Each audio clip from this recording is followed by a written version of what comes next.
وهاجاك قدام كي كوبات بنو يمنينا مركا standard access control list standard access control list ko sidaan hore u sheegnay it can be named or numbered name na waa laga dhigi karaa magacna waa laga dhigi karaa yani access control list markaad configure gareynaysid number na waad bixin kartaa magacna waad isticmaali kartaa access control list numbered range intaas u dhaxeeya marka hadaad number isticmaalaysid hadaan tusaaleynaada access control dibetana aan geliyo 1 standard buu qaadanaya range kaas u dhaxeeya 1 ilaa iyo 99 boqol ilaa iyo maxaa la yiraahdaa 199 ayuu extended kuna qaadan doona laakiin wuxuu leeyahay special range kale oo inta ka badan oo isagana oo isticmaalaan laakiin most probably inta kan hore la isticmaalaya marka haduu number ku dhaxeeyo 1 ilaa iyo 99 standard baad isticmaalaysa boqol iyo wixii ka badan hadaad isticmaalaysid ilaa 200 inta u dhaxaysa oo 199 ku eegyahay inta u dhaxaysa hadaad isticmaalaysidna waa standard ayaan leenahay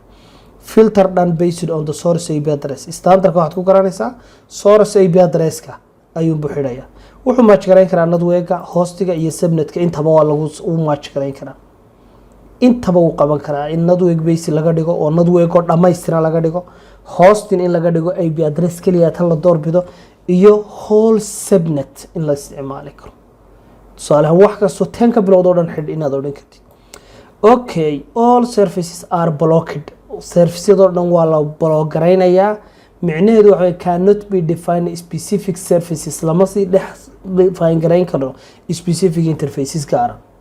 laakiin ama specific services lama dooran karo marka waa weak point ka uu leeyahay standard access control list extended ka advanced waynu tagi doonaa scenario-dan aynu soo qaadano scenario waxaan haysanaa drop for discussion of list process with IP access control list waa isla scenario-yadii hore aynu haysanay labada IP address aynu rabno tusaale ahaan inaynu controlnaa waxaa kusoo biiray hadda network kale oo la yidhaha 10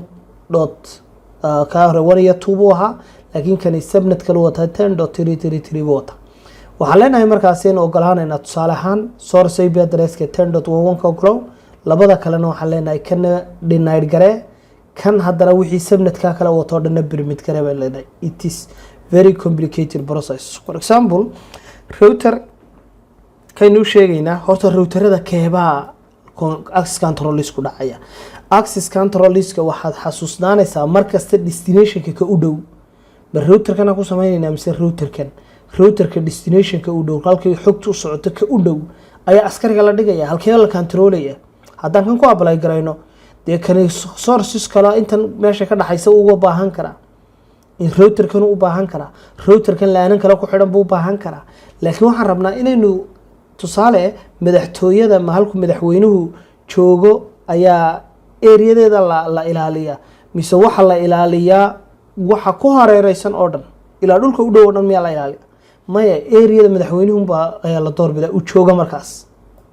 ayaa la go'doominaya marka waxaa leenahay tusaale ahaan hosting a source IP address-kaasi ogolow okay ka waa la ogol yahay b waa la denied gareynayaa c wixii subnet ka wata 10.33 permit baa la yidhi marka kana waa la ogol yahay micnaheedu ka dhiganta maadaama la yidhi permit gare wixii soo hadhay kaa kaliya taa la yidhi denied gare kuna waa la ogolaaday